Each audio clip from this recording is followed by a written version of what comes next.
Hello friends, welcome to my channel जिसका नाम है कोड एरा।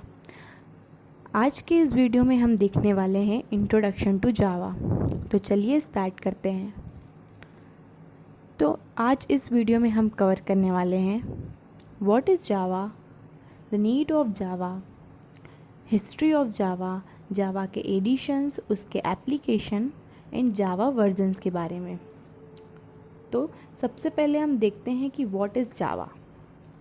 जावा एक प्रोग्रामिंग लैंग्वेज है, साथ ही साथ वो एक प्लेटफॉर्म भी है। प्रोग्रामिंग लैंग्वेज हम उसे कहते हैं जिसमें हम कुछ लाइन ऑफ इंस्ट्रक्शंस लिखते हैं किसी पर्टिकुलर लैंग्वेज में, ताकि हम अपना रिक्वायर्ड आउटपुट जनरेट कर सकें। और प्लेटफॉर्म हम उसे कहते हैं जहाँ एक कोई हार्डवेयर या सॉफ्टवेयर पर हम अपने प्रोग्राम को रन करवा सकते हैं। जैसे जावा हमें प्रोवाइड करता है जावा रन टाइम इन्वायरमेंट और JRE, जहाँ पर हम जावा के प्रोग्राम्स को रन करवाते हैं। उसी तरह जैसे हमारे पास सिस्टम में जो ऑपरेटिंग सिस्टम है, जैसे कि विंडोज़, लिनक्स, मैक OS, ये सब एक तरह के प्लेटफॉर्म हैं। ठीक है, इसी के साथ जो जावा है बहुत ही पॉपुलर है, यह आपको हर जगह देखने मिलेगी।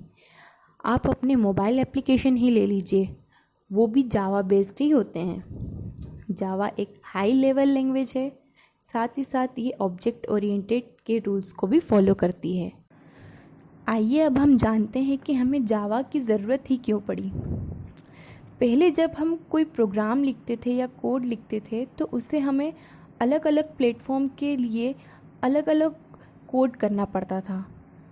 भले वो एक ही काम करे, पर हमें हर अलग प्लेटफॉर्म के लिए एक सेपरेट प्रोग्राम बनाना पड़ता था। तो ये बहुत ही मुश्किल टास्क था। पर जो जावा है वो प्लेटफॉर्म इंडिपेंडेंट लैंग्वेज है। यहाँ पर प्लेटफॉर्म इंडिपेंडेंट का मतलब है कि जावा का कोड आपने अगर एक बार कंपाइल कर लिया है, उसके बाद आप इसको किसी भी प्लेटफॉर्म पर रन करवा सकते हैं। बस वहाँ पर JRE होना ज़रूरी है।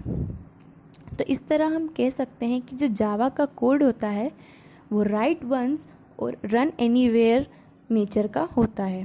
उसे हम वोरा भी कह सकते हैं। अब हम देखते हैं जावा की हिस्ट्री के बारे में। जावा को डेवलप किया था जेम्स गोसलिन ने सन 1995 में, जिन्हें फादर ऑफ जावा भी कहा जाता है। जावा का डेवलपमेंट स्टार्ट हुआ था एक प्रोजेक्ट के फॉर्म में जून 1991 में। इसे डेवलप किया था एक पूरी टीम ने, जिसमें थे जेम्स गोसलिन, माइक एंड पैट्रिक। उस टीम का नाम था ग्रीन टीम। जावा को डिज़ाइन किया गया था इंटरेक्टिव टेलीविजन्स के लिए, पर उस समय जो जावा टेक्नोलॉजी थी वो बहुत ही ज़्यादा एडवांस थी। बाद में जावा को इनकॉर्पोरेट किया नेटस्केप ने। अब हम देखते हैं कि जावा का नाम कैसे रखा गया। पहले जावा को ग्रीन टॉक का नाम दिया गया, जो दिया था जेम्स गोसलिन ने। उस समय जावा का फाइल एक्सटेंशन भी .gt हुआ करता था। फिर बाद में उसे ओक का नाम दिया गया। ओक इसलिए क्योंकि ओक को सिंबल ऑफ स्ट्रेंथ माना जाता है। वो कई सारी कंट्रियों का नेशनल ट्री भी है। वो लोग चाहते थे कि वो इस लैंग्वेज को ऐसा नाम दे जो उसकी क्वालिटी को रिफ्लेक्ट कर सके, पर ओक नाम ऑलरेडी रजिस्टर होने की वजह से उन्हें दूसरा नाम सोचना पड़ा। उस वक्त कई सारे नाम आए सामने, जैसे डायनामिक, रिवॉल्यूशनरी, सिल्क, DNA, ऐसे कई नाम आए जिससे वो जावा की क्वालिटी बता सकें। पर जावा नाम बहुत यूनिक था, क्योंकि जावा एक आइलैंड का नाम है जो कि इंडोनेशिया में है, और वहाँ पर सबसे पहली कॉफ़ी प्रोड्यूस की गई थी जिसका नाम भी जावा है। तो इस वजह से इसका नाम जावा रखा गया। आप देख सकते हैं कि जावा के सिंबल में भी एक कॉफ़ी का मग बना हुआ है, और जावा का कोई एक्रोनॉमी भी नहीं है। तो इस तरीके से हमने देखा कि जावा का नामकरण कैसे हुआ। अब हम जानते हैं जावा के एडिशंस के बारे में। जावा के मेनली 4 एडिशंस हैं, Java standard edition, enterprise edition, micro edition and Java FX. अब हम देखते हैं कि ये एडिशंस क्या होते हैं। सबसे पहले है जावा स्टैंडर्ड एडिशन। ये एक जावा का प्रोग्रामिंग प्लेटफॉर्म है जहाँ पर हम जावा के बहुत ही कोर कंसेप्ट पढ़ते हैं, जैसे कि स्ट्रिंग के बारे में, क्लासेस के बारे में, ऑब्जेक्ट्स के बारे में। नेक्स्ट है जावा एंटरप्राइज एडिशन। इसमें हम पढ़ते हैं वेब डेवलपमेंट के बारे में। ये एक तरीके का एंटरप्राइज प्लेटफॉर्म है जहाँ हम पढ़ते हैं सर्वलेट के बारे में, जेएसपी के बारे में। नेक्स्ट है जावा माइक्रो एडिशन। इसमें हम मोबाइल एप्लीकेशन के डेवलपमेंट के बारे में देखते हैं।